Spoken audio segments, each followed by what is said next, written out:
know how to teach questioning effectively, let's do something tangible.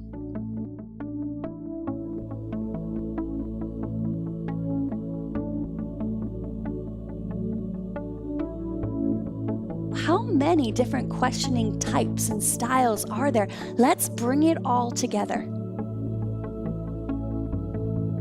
Now give us the tools. Show us the how. We're ready. We just want more fresh ideas.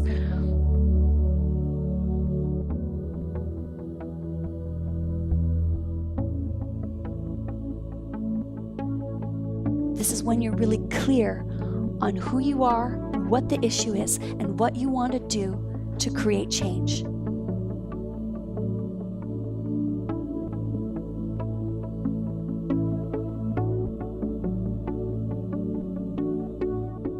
How important is the question